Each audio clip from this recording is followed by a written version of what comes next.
Alright everyone, it's time for Occult Literature, video number 223, a treatise on magic. Yes, I have gotten back into editing after, about a month of not doing anything really of a literary sense. I'm also speaking with someone who may be illustrating several new works, a couple of herbals, a Manly Hall work that has some topical illustrations that I can't be bothered to reproduce. I would really rather just pay somebody else to do such things. I'm better at the editing angle. Link in the description to my edition of this work on Amazon. Second and third links are to my books blogs, respectively on Blogspot and WordPress. This is an interesting work. It actually comes from a Lutheran perspective.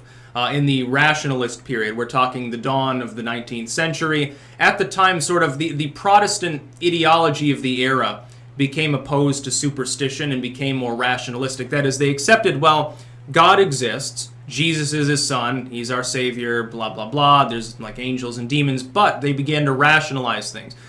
For instance, if you look through some of the things he says, he's like, well, ultimately, some people conceive of Satan as being, based on the burning times is what he's analyzing. He's saying ultimately the people that were persecuted at the time they were jugglers and mimes and old women and lunatics and stuff like that. This is the company that the great Satan chooses to keep, essentially.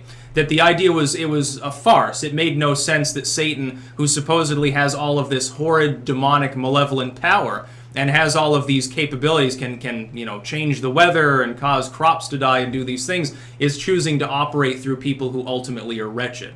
And that it made no sense from a rational perspective. That is, that it's Christian in nature, but it deviates from the more superstitious beliefs of yesteryear. Like through the Enlightenment, Catholicism, not as affected by it as the Protestant movement, takes on a different approach. It remains more superstitious in more of the folk tradition sense. He's talking about, well, he found that there was like an incantation that was in vogue, I guess, at the dawn of the 19th century. It was some sort of Latin invocation that supposedly would cure rabies or prevent you from getting it if you got bitten by a mad dog or something. And he's like, this is a dangerous practice, to the point where he's like, government should legislate this out of existence because it's going to cause people to die, which I agree with the latter part of it, not necessarily the former.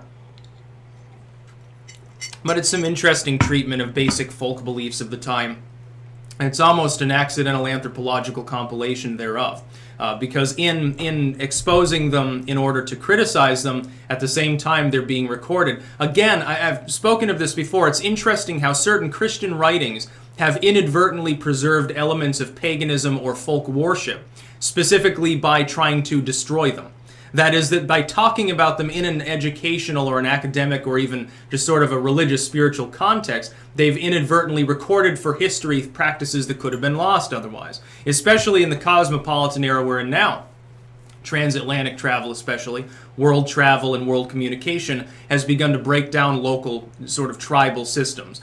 Folk medicine, local incantations, family lineages. It used to be there are thousands of little black books all across Europe, little family grimoires that contain everything from cooking tips and how to make ink through incantations to cure disease and all sorts of weird stuff. General sort of apothecarian pan-diaspora is contained in these works. You don't really have those anymore. The closest thing you have is a Book of Shadows written by some teenage Wiccan or something like that, which is still interesting. Yeah, I'd like to read their works too, but it's not exactly quite the same as something penned in the 16th century when they're talking about literally boiling lizards in order to heal gangrene or something like that. So this is an interesting work. If you're into sort of the folk magic, folk medicine side, there is some content in here for you.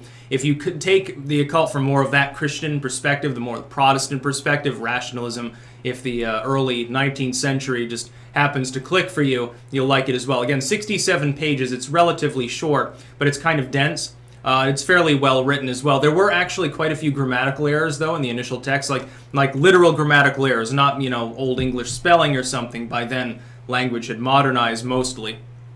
Post-mid-1700s, it begins to change drastically. Font and typeface and format as well, but it did have some spelling errors in it, actually, like words that were inadvertently improper. They lacked spacing and so forth.